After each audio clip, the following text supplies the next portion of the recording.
は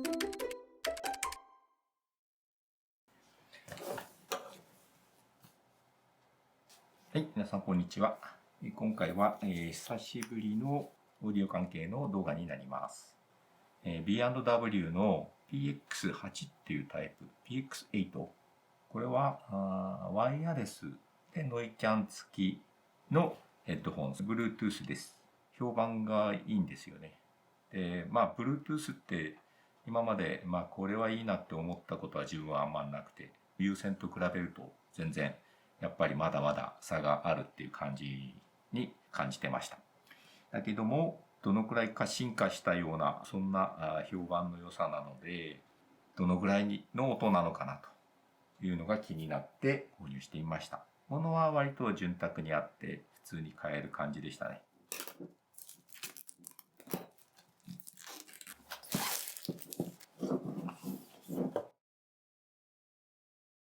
こちらがソニーの WX1000XM4。1個前の型ですね。に比べるとやっぱり一回り大きい感じがします。ソニーのやつはとても考えられてて、ここが回転させて、ここも折れ曲がるので、全然スペースに無駄がないですよね。どんな感じで入ってるんでしょうね。はい。左右対称な感じで入ってますね。収まってます。厚みは割とソニーのと大差ない。どっちもどっちっていう感じですかね。質感はいいですね。とってもいいです。これタッチ機能は特にないみたいで、ほぼ全てのスイッチが揃ってますね。パワーがスライドなのも面白いですね。間違いなく電源オンオフできるという感じですかね。で、タイプ C の端子で、ここに、はい、ケーブル入ってます。はい、タイプ C ケーブル。充電も兼ねてて、さらに、USB 接続で、Bluetooth 以外に聞けるらしいです。このあたりも後で確認してみますけども、ちょっと面白いですね。充電だけではないところが。ということは、これ経由で、このヘッドホン内の DAC を駆動するという感じですね。一番気になるのは、その DAC が Bluetooth チップとは別に単独 DAC が搭載されているかということでしょうね。単独チップの DAC が搭載されている方が音は良くなると思われるので、それが一番気になるところになります。それと別にアナログの 3.5mm のフォンジャックですね。このアナログ 3.5mm のジャックから、なんと USB-C に。これちょっと面白いですね。でも仕組み考えるとアナログからどこの時点かわからないけど AD 変換されて、そうするとここにチップがあったりする可能性もありますね。AD 変換されたやつをデジタルで入って、こっちから DA 変換するっていう方式だと、当然音は期待はできない。もちろん、ここに入ってきたアナログ信号以上の音には絶対にならないので、全くその緊急避難的なケーブルっていう感じでしょうね。パッドはつけた感じ、割と本当にいい感じです。あんまり圧迫感もなくて、もう長時間つけてても、大丈夫でした。ただ夏は少しちょっとこの辺汗ばむ感じはするかもですね。で、もう一つはここですね。ヘッドバンドの内側のレザーがですね、ちょっと薄くて、なんかあんまり長持ちしそうな感じはしないですね。もうこの時点でなんかしわ寄ってるしですね。そのあたりの持ちがどうかなっていうのはちょっと気になります。で、はい、内側。これはとってもいいですね。もう LR が刻印してあるので、パッて、どっちがどっちかなって迷わずにそのままつけられますね。それでは次に接続性やケーブル、付属のケーブルなどについてちょっと見てみました。メーカーのサイトにも24ビットっていうのは書いてあるんですが、サンプリング周波数については特に記述がないんですね。で、実際つないでみると、はい、今これ iPad と iPad と USB ケーブルでつないでいる状態ですが、96キロ。元々の音源も96キロなので、24ビットの96キロまではいけそうな感じですね。で、Bluetooth 接続だと、LDAC には対応してなくて、aptX アダプティブになります。Pixel 6はアダプティブ対応してないので、aptX HD までという形になります。その状態でも、はい、例えば Amazon Music で見ると、はい、Bluetooth で 96kg24 ビット、一応接続は確認できました。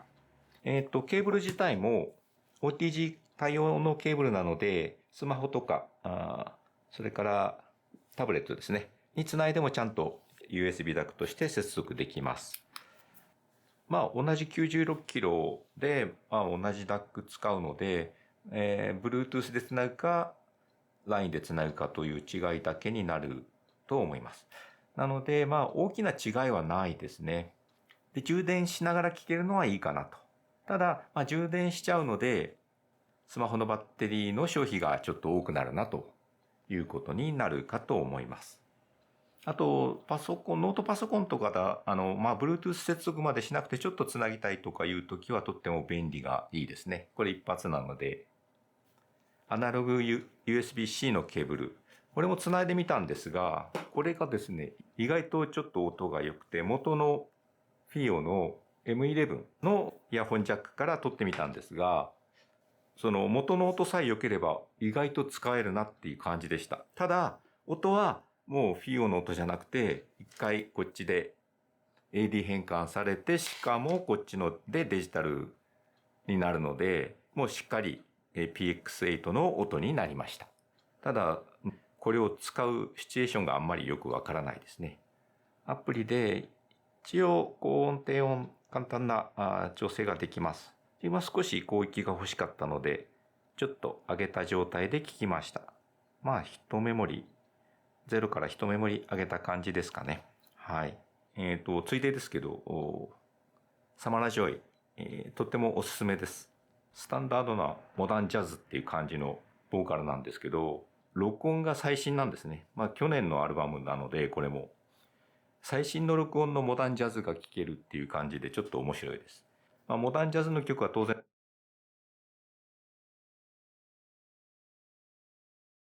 自分はノイズキャンセルに関してはあまり使わないので、今回は触れないでおきます。はい、それでは、エイジングも、丸1日ぐらいですかね。20時間ぐらいしかやってないんですけど、他のヘッドホンと聞き比べながら見ていきたいと思います。本来なら、Bluetooth ヘッドホンと比べるべきなんでしょうけど、自分の手持ちはこれしかなくてソニーですね。はい。もう明らかにこれよりワンランク上の音なので、こいつとの比較はやめることにしました。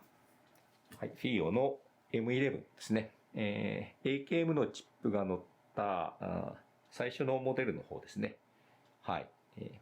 ESS のチップではなくて AKM の DAC が乗ったやつです。これで、この2台、有線のヘッドホンを鳴らして、それと、この Bluetooth を比べてみたいと思います。はい。では、いつも通り自分がリファレンスにしている曲を聴きながら、あとは最近の、曲をちょっと交えて、いろいろちょっと聞いてみたいと思います。まずは、はい、これですね。いつも通り、カシオペアの、ダウンアップビート。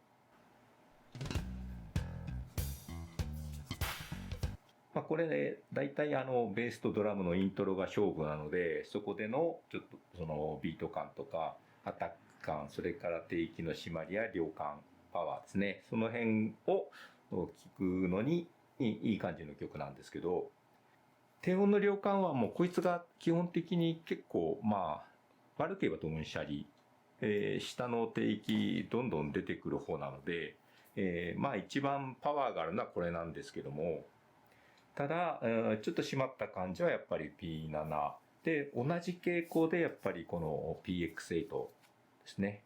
はい。これが来てるかなと。割とやっぱり性格的には似てて、十分なんか聞き比べられる感じの音になってます。ちょっとびっくりしました。というかもう初めてなんか、聴ける Bluetooth に出会った感じがします。他の Bluetooth 機器ってヘッドホン、イヤホン限らず長く聴けなくて、飽きてくるんですね。ある程度聞いたら。もういいかなと思ってしまうんですけど、これは、ずっと聴いててもいい感じがしますね。はい。で、最初のベースドラム入ってきたら、あとカウベルと左にカーサかな、ちょっとパーカッションシャシャっていうのが入ってるんですが、その辺の定位感や分離感も良くて、ちょっと空間的な広がりもしっかり再生できてると思います。この辺はもう本当に文句なしな感じなんですけどね。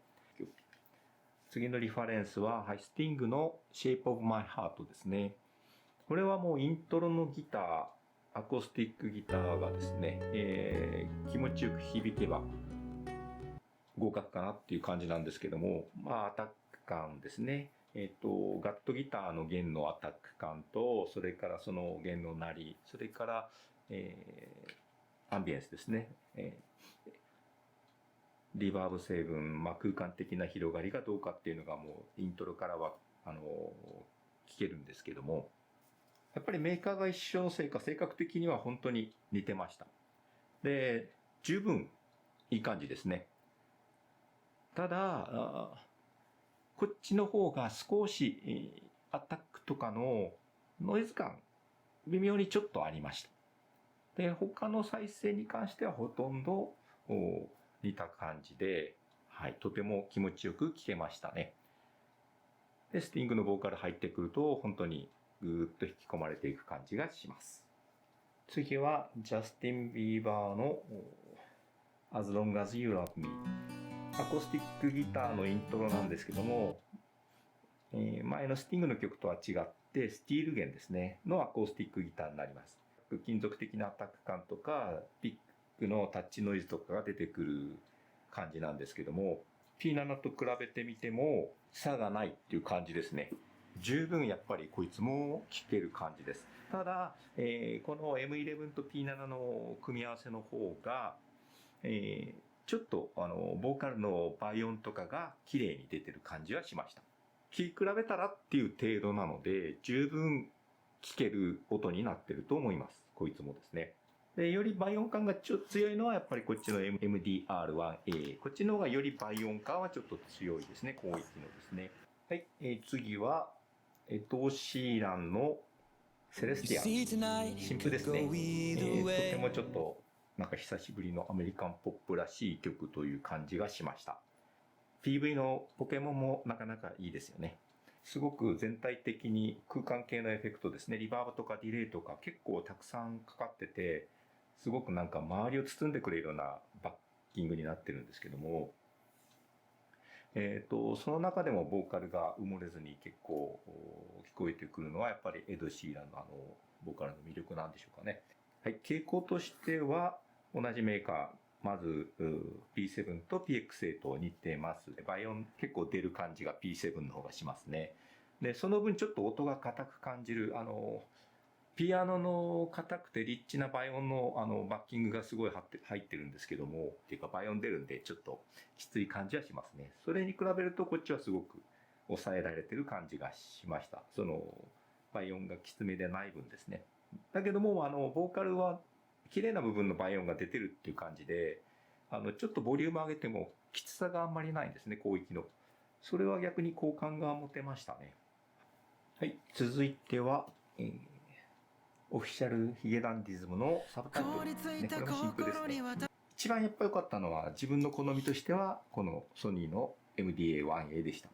ただちょっとこいつの癖もあってベース出すぎるかなってサブベースとか入ってきた時はですね、そんな感じあるけど分離感とか心地よさからいくと一番でした。で P7 とこの PX8 ですけども、この曲に関しては中域のボーカルの出方とかイントロのピアノのパッキングの中域とかがこっちの方がすごく出てた感じで、ちょっと豊かに聞こえる感じ。それと倍音がやっぱ抑えめなんだけども気持ちいいところの倍音が出てるので、その聞いててすごく心地が良かったですね。こいつに関してはP7 よりも PX8 の方が良かったです。いやマジで良かったですね。ついになんか有線ヘッドホンに勝っちゃったかなっていう感じの。はい、次は、キックバック、米津玄師ですね。チェーンソーマンのオープニングテーマになりますね。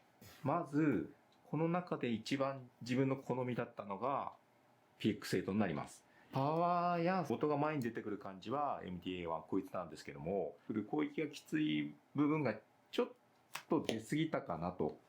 特にボーカルとかもう全編さちってるんですけども、歪んでるんですね。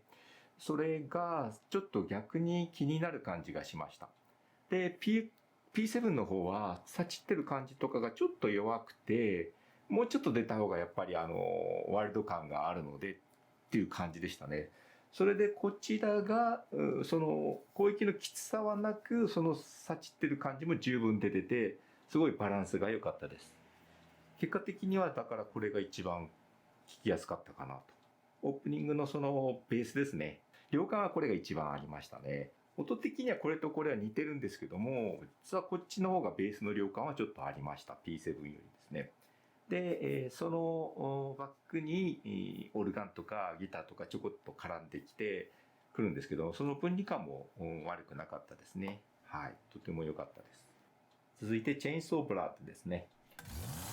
こっちもですね、チェーンソーマンの中の曲ということで、バウンディですね。めっちゃかっこいいですね、イントロの。イントロからとってもかっこいいメタルな感じ。それから途中のラップ的な感じもすごくおしゃれですね。聴けるのはやっぱりこっちの MDR1A でしたね。ちょっときつめなんですけども、広域とかも。メタルってそれでいいんじゃないかっていう感じの音なので、ガンガン聴けました。P7、PX8 は少しおとなしい感じになります。ポップ的って言えばポップ的な感じで聴けるかなっていう気もしますね。で、一番の違いは、ちょっとこっちの PX8、ボーカルがちょっと弱かったかなっていう感じがします。特に P7 と比べるとですね。その広域の弱い部分が、こいつのボーカルのいい部分と重なった感じで、いい部分をちょっと再生できてなかったかなという感じですかね。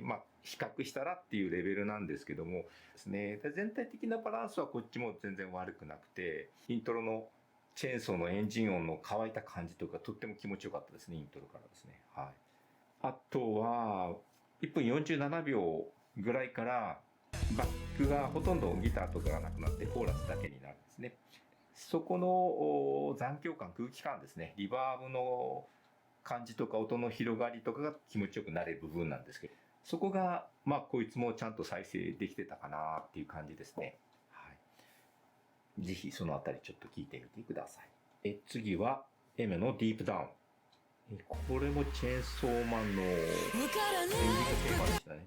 衝撃の8回、9回だったっけな。急にストーリーが展開していくという、その回のエンディングテーマでしたね。軽くハスキーなボーカルですね。その辺の上の倍音感とがちゃんと出てるかなとか、あと、イントロからがずっともう重いストリングスがメインになってるので、その辺の重厚感とか倍音感とかが出てるかなっていうのの評価になると思うんですけど、低域の洋感はこっちの方が MDR1A の方があったんですけども、バランス的にやっぱりこの P&WK の方が良かったですね。で、この曲に関してはボーカルもこいつあんまり負けてなくて、P7 といい感じでした。ストリングスの重低音とかはこっちの方がちょっとより出てる感じはしました。全体で見ると PX8 が良かったのかなと。はい、次はYOASOBIの祝福ですね。水星ちゃんですね。ガンダム水星の魔女のやっぱりオープニングテーマになってます。これはボーカルがどんな感じかなっていうのが一番だと思うんですけども、全体のバランスとしてはやっぱり B&WK の方が良かったかなという感じです。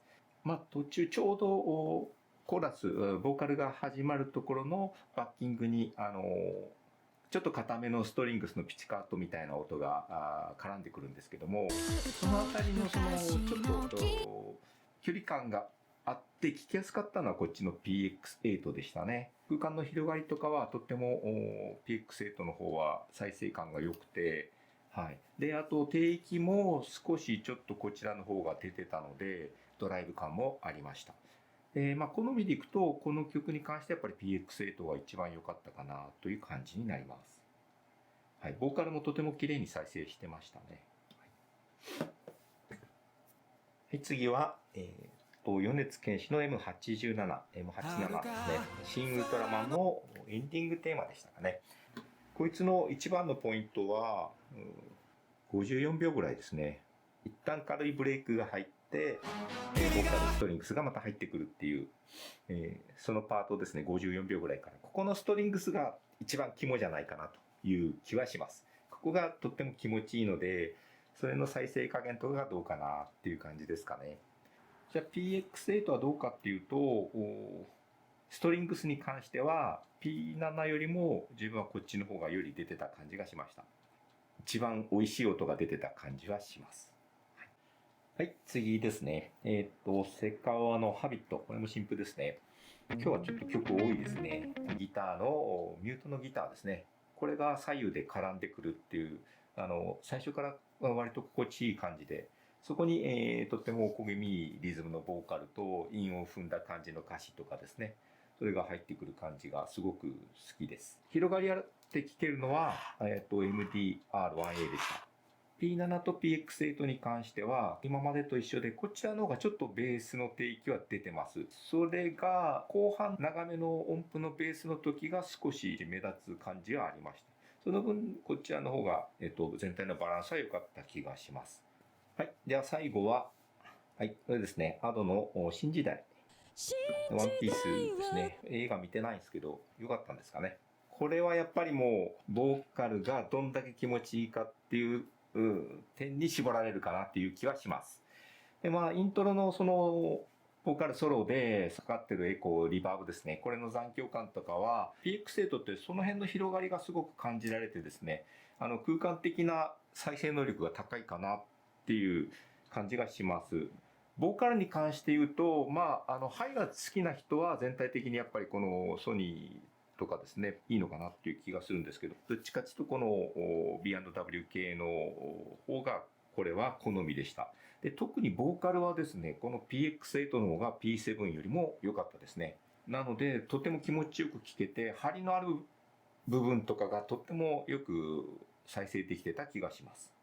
で、一応結構たくさん比較してきたんですけども、トータルでいくと、割と広域は思ったより出てない。出てないけど、とても美味しい部分が出てるので、場合によっては、例えば P7 より綺麗に感じることがある、ボーカルが出てきたりすることはあるっていうことですね。ただ、曲にもよってやっぱりボーカルはこっちが良かったりすることもあったということですね。で、低域は、全体的に P7 よりは出てる。やっぱり MDR1A よりは、ちょっと出ないっていう感じ。だけど、ダンピングとかは悪くないですね。低域出ててもですね。あと、さっきも言った空間的な広がりはとっても表現できるヘッドホンだと思います。なので、素にリバーブがかかったとことか、いろんなパートの定位が広がってるような曲はとても心地よく再生しますねっていう気がします。そういったその特徴から言っても全然この2つと比べても遜色ない感じ。むしろこの P7 ちょっと超えたんじゃないかなっていう気さえしますね。これ PX8 の方がですね。B&W 自体がフラッグシップって言ってますからね。それは嘘じゃない気がします。で、何よりね、はい、これワイヤードなんですよね。有線。こいつはもう、こいつに至ってはバランスの有線で繋いでたりするんですけど、Bluetooth なんですよね。と Bluetooth のヘッドホンも、有線と比較して遜色ないレベルになったかなと思うと、とっても画期的な製品になったような気がします。ノイキャンもついてるんでね、もし視聴環境がある人はお店とかで、ぜひ聞いてみてください。悪くないと思います。聞いてみる価値はあると思います。